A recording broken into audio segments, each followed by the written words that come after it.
bonjour. Bon, alors, cette séance est une suite de la séance précédente sur les séries numériques. Alors, on a vu ce que c'est qu'une série numérique, le théorème sur les suites de Cauchy, et puis on a vu les séries à termes positifs avec les critères que l'on a déjà vus, les critères sur les séries à termes positifs.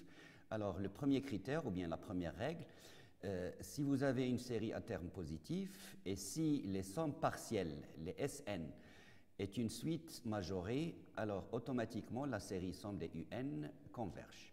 Ça vient du fait que la suite Sn est croissante, croissante et majorée, donc convergente. Le deuxième critère sur la comparaison, si vous avez deux séries de termes général Un et Vn, avec Un plus petite que Vn à partir d'un certain rang N0, évidemment ils doivent être positifs. Alors si la série somme des Vn converge, la série à droite, alors la série à gauche, somme des Un converge. Si la série somme des Un diverge, alors la série de droite va diverger. On a vu un exemple, 1 sur n au carré avec 1 sur n fois n moins 1. Et puis le 1 sur n avec le 1 sur ln de n. Le troisième critère, ou bien la troisième règle, c'est sur l'équivalence. Si vous avez deux séries Un et Vn avec Un équivalente à Vn, ça veut dire que le rapport Un sur Vn tend vers 1 à l'infini, alors les deux séries sont de même nature. Ça veut dire que si la série Un converge, la série Vn va converger. Si la série de termes général Un diverge, alors la série somme des Vn diverge. Mais attention, ils n'ont pas les mêmes sommes. La somme de 0 jusqu'à l'infini de Un peut être différente de la somme de 0 jusqu'à l'infini de Vn. C'est juste la convergence ou bien la divergence. On a vu les exemples, 1 sur n plus 1, ou bien la série ln de 1 moins 1 sur n, avec le critère d'équivalence. Bon, maintenant, on va voir une règle sur une comparaison avec une intégrale. Alors, si vous avez une fonction qui est définie sur un intervalle a plus l'infini, continue, positive et décroissante vers l'infini, ça veut dire la chose suivante, ça veut dire que vous avez donc c'est la règle 5 de convergence. Eh bien, si vous avez une fonction, si f est une fonction de a plus l'infini vers R, une fonction continue, positive et décroissante à l'infini, décroissante vers l'infini, vers 0 à l'infini.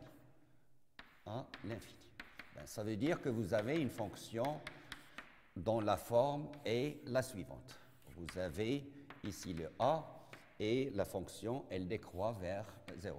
La limite de f de x à l'infini est égale à 0. Alors, si l'on pose un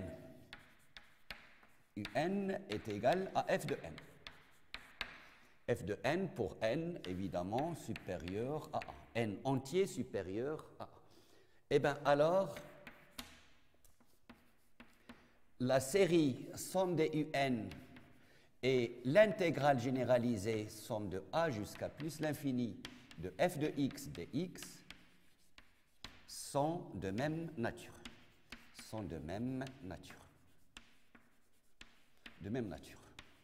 Ça veut dire quoi? Ça veut dire que si l'intégrale généralisée converge, la série converge. Si l'intégrale généralisée diverge, alors la série somme des Un diverge. Comme exemple, vous avez l'exemple devant devant vous. Alors, comme exemple, on va étudier la série de termes général 1 sur n ln de n. Et donc, on va considérer la fonction 1 sur x ln de x, qui est positive et décroissante sur 1 plus l'infini, ou bien 2 plus l'infini, ou bien 10 plus l'infini. Ça se passe en plus l'infini.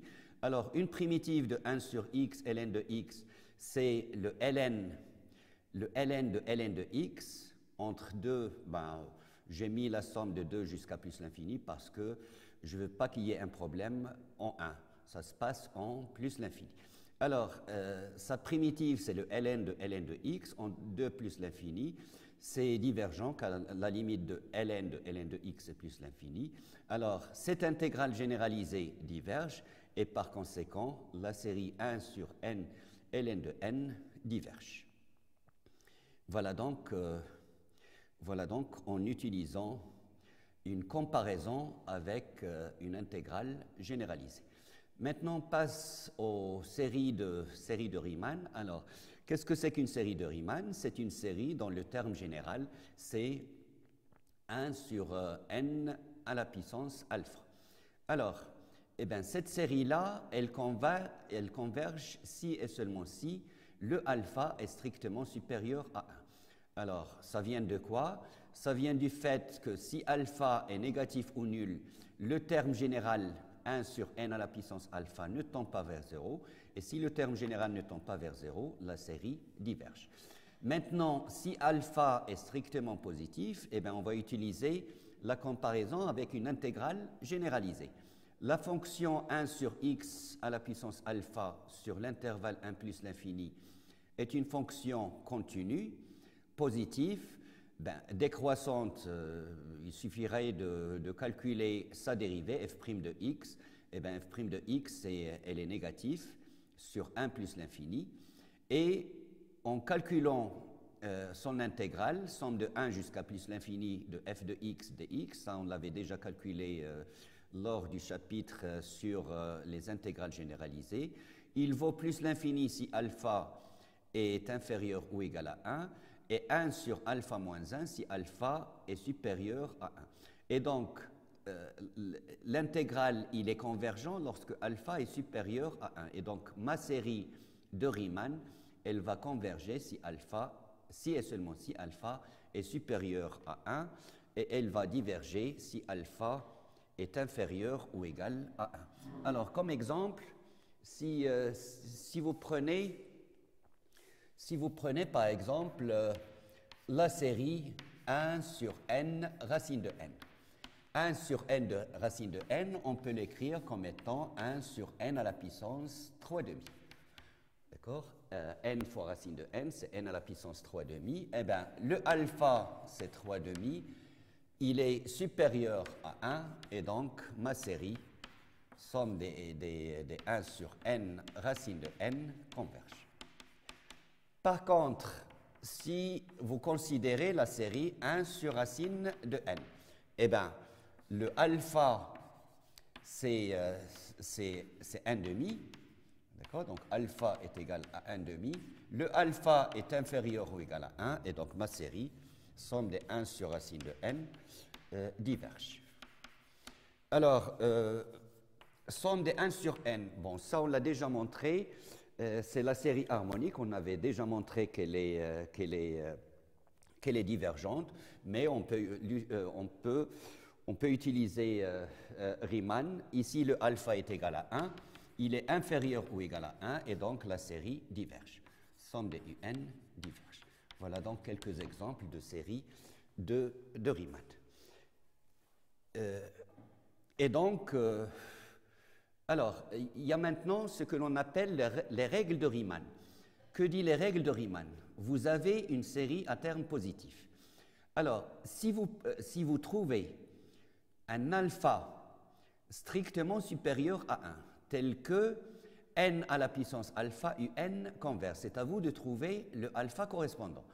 N alpha un converge vers un nombre positif ou nul. Donc ça peut être 0, ça peut être un L strictement positif. Alors, automatiquement, la série va converger. Par contre, si vous trouvez un alpha inférieur ou égal à 1, là, alpha appartenant à moins l'infini 1, ça veut dire que alpha est inférieur ou égal à 1, tel que la limite de n alpha un tend vers plus l'infini. Alors, la série va diverger. Comme exemple, si vous prenez ce que l'on appelle une série de Bertrand. Série de Bertrand, elle est de la forme 1 sur n à la puissance alpha, ln de n à la puissance bêta. Là, c'est 1 sur n au carré, ln de n à la puissance 3.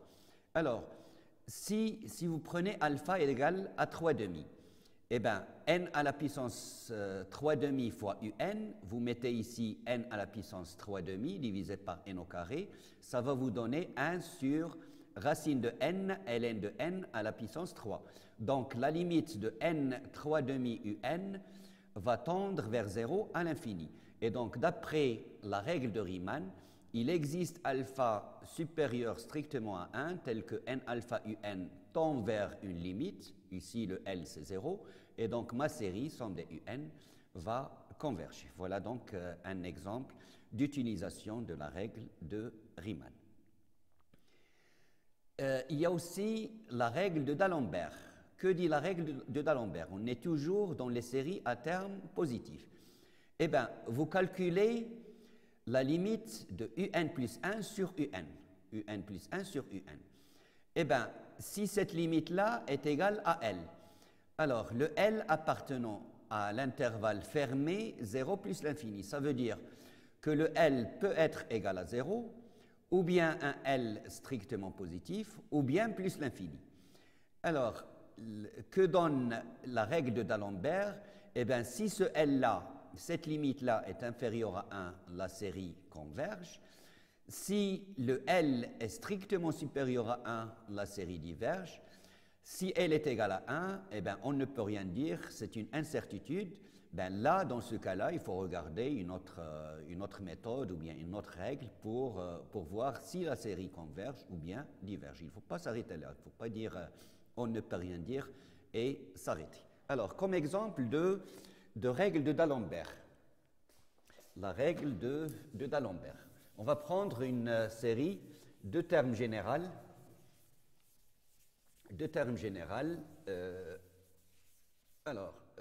Comme exemple, si vous regardez la série de termes généraux factoriel n sur n à la puissance n. Alors, vous avez le un, c'est n factoriel sur n à la puissance n. Ben, vous regardez un plus 1 sur un. Ça vous donne, alors, le un plus 1, c'est n plus 1 factoriel, divisé par n plus 1 à la puissance n, multiplié par, ou bien divisé par un, donc là vous avez factoriel, n à la puissance n sur factoriel n.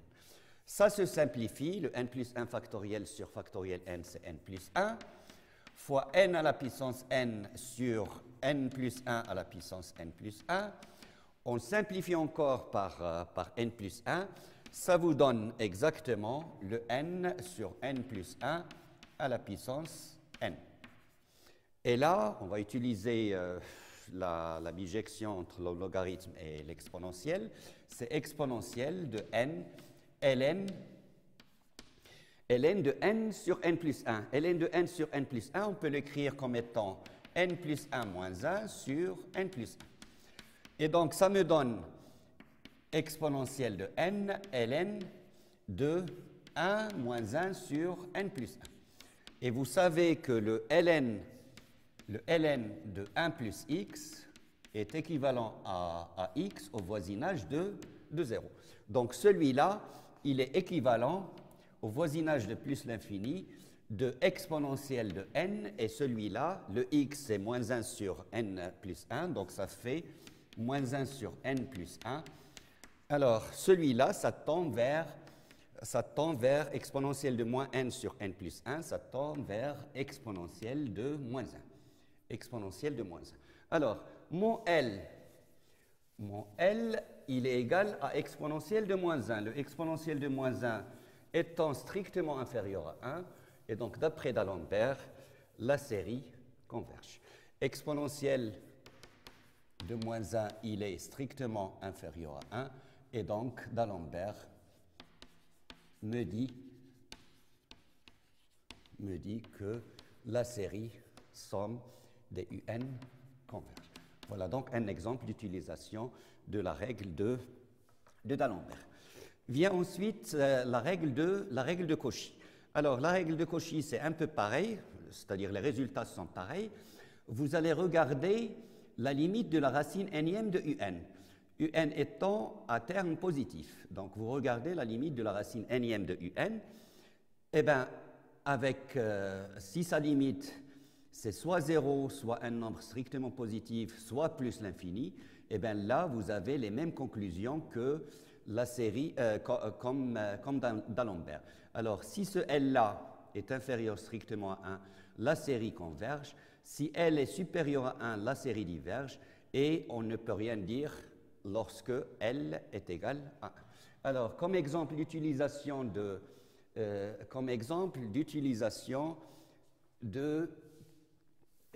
la série, de la règle de Cauchy.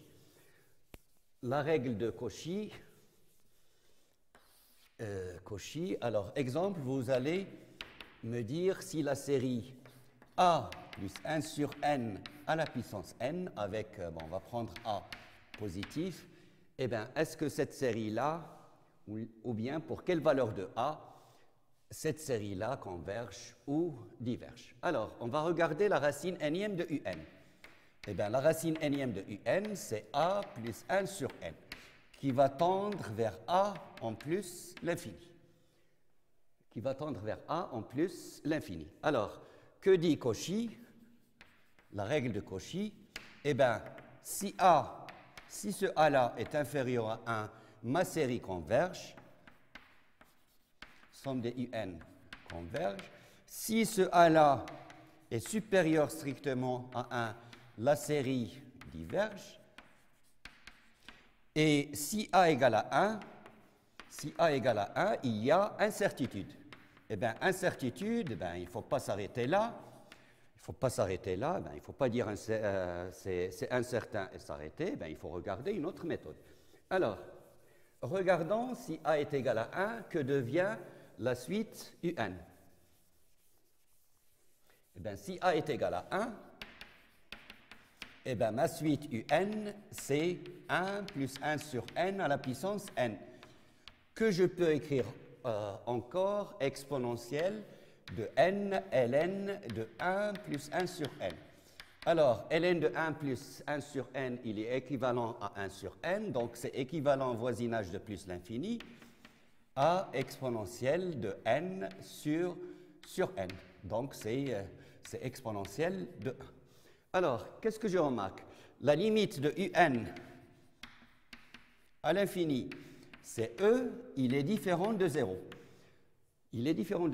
Mais vous savez que si le terme général ne tend pas vers 0, alors ma série converge. Donc, la série somme des un converge.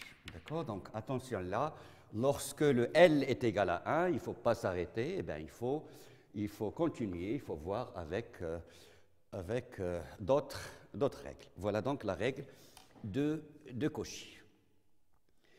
Alors, maintenant, on va passer aux séries à terme quelconque. Eh bien, série à terme quelconque. Maintenant, donc, le paragraphe 3, série à terme quelconque. Alors, vous avez la première règle, la règle 1, qui dit la chose suivante. Eh bien, si la série est absolument convergente, si somme des UN converge, alors la série somme des UN converge. Si la série somme des UN converge, alors la série somme des UN converge. Alors, comme exemple, eh bien, si vous prenez somme des cosinus de n sur n au carré, eh bien, vous regardez sa valeur absolue, cosinus de n sur n au carré, elle est inférieure, bon, le cosinus est inférieur à 1 sur n au carré. Et là, on va utiliser les comparaisons. Vn, elle est à terme positif. Vn, c'est la valeur absolue de cosinus de n sur n au carré. Cette série-là, elle est convergente puisque c'est une série de Riemann. Eh bien, donc celle-là va converger absolument. D'accord? Donc, somme des cosinus de n sur n au carré va converge. Et si cette série-là converge, alors somme des cosinus de n sur n au carré converge.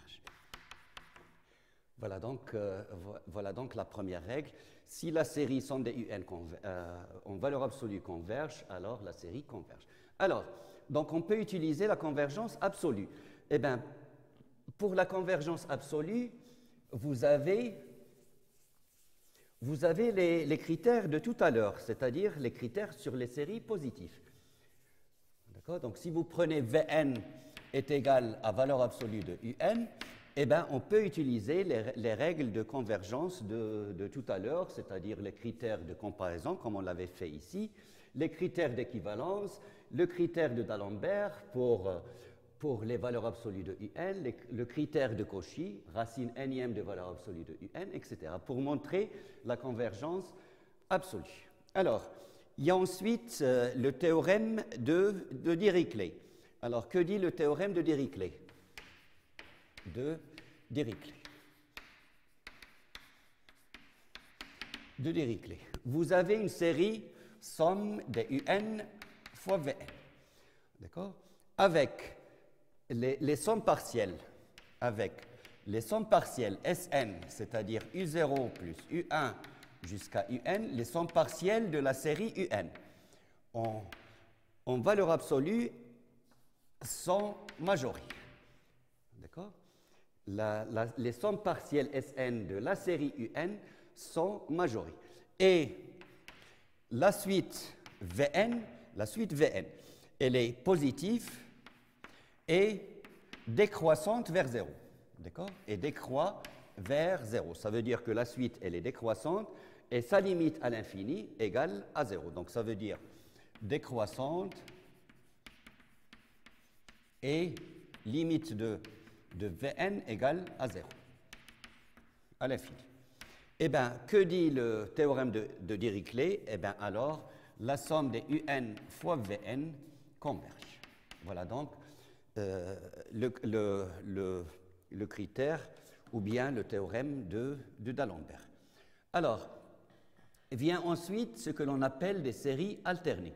Eh bien, on appelle séries alternées toute série de la forme moins 1 à la puissance Vn, avec Vn garde un signe constant. Bon, on peut supposer que Vn est positif. Si Vn est à terme négatif, on peut ici mettre moins 1 à la puissance n plus 1 fois quelque chose de positif. Donc, on va supposer que Vn est à terme positif. Donc, si Vn décroît vers 0, alors la série va converger. C'est une conséquence du théorème de Dirichlet, tout simplement parce que si vous prenez Un égale à moins 1 à la puissance n, les sommes partielles 1 moins 1 plus 1 moins 1, alors les sommes partielles en valeur absolue est inférieure à 1, donc bornée. La suite Vn est supposée décroître vers 0, et donc, d'après Dirichlet, la somme des Un fois Vn va converger. Alors, une remarque, c'est que une série, ça on l'a déjà vu, une série qui converge absolument, automatiquement, elle va converger. Toute série qui converge absolument est convergente. Regardez là, la série alternée moins 1 à la puissance n sur n, elle converge. Pourquoi? Parce qu'elle obéit au théorème sur les séries alternées. Moins 1 à la puissance n fois Vn c'est 1 sur n. Elle décroît vers 0, et donc c'est une série convergente. Mais en valeur absolue, somme des 1 sur n, c'est une série harmonique, elle diverge. Eh bien, une série qui est absolument convergente, mais qui n'est pas, qui est convergente, mais non absolument convergente, elle est dite semi-convergente. Comme exemple, si vous regardez la série alternée moins 1 à la puissance n sur n à la puissance alpha, eh bien, elle va converger lorsque alpha est strictement positif. Elle est absolument convergente lorsque alpha est supérieur strictement à 1, mais elle est convergente lorsque alpha est supérieur à 0. Pourquoi? Tout simplement, si alpha est strictement positif, la suite Vn, 1 sur n à la puissance alpha, décroît vers 0. Et donc, d'après le théorème sur les séries alternées, eh bien, la série est semi-convergente. Alors, un résumé pour étudier une série numérique. Alors, la première chose à faire, c'est de regarder le terme général. Si le terme général ne tend pas vers 0, ben, il faut s'arrêter, la série va diverger. Ce n'est pas la peine de continuer. Sinon, vous regardez si elle est à terme positif. Pour cela, on utilise les règles de comparaison, ou bien d'équivalence, ou bien équivalence avec une série de Riemann, une série géométrique, ou bien avec une intégrale généralisée, etc. Ensuite, sinon, on peut utiliser le critère de D'Alembert, la limite de un plus 1 sur un, avec les règles de convergence, ou bien la règle de Cauchy. Sinon, si elle est à terme quelconque, vous regardez si elle est absolument convergente. Dans ce cas, la valeur absolue, ou bien le module de un, il est à terme positif, et donc toutes les règles précédentes sont valables pour montrer la convergence absolue, à savoir les règles de comparaison, d'équivalence, d'Alembert, Cauchy, avec une intégrale généralisée, etc. Sinon, il faut regarder si on peut utiliser le critère de Dirichlet, ou bien s'il est alterné. Dans ce cas-là, utiliser le critère sur les séries alternées. Voilà donc un résumé sur la convergence d'une série ou bien la divergence d'une série numérique. Je vous remercie.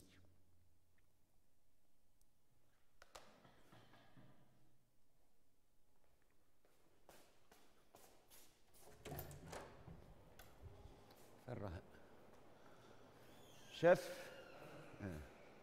وقيل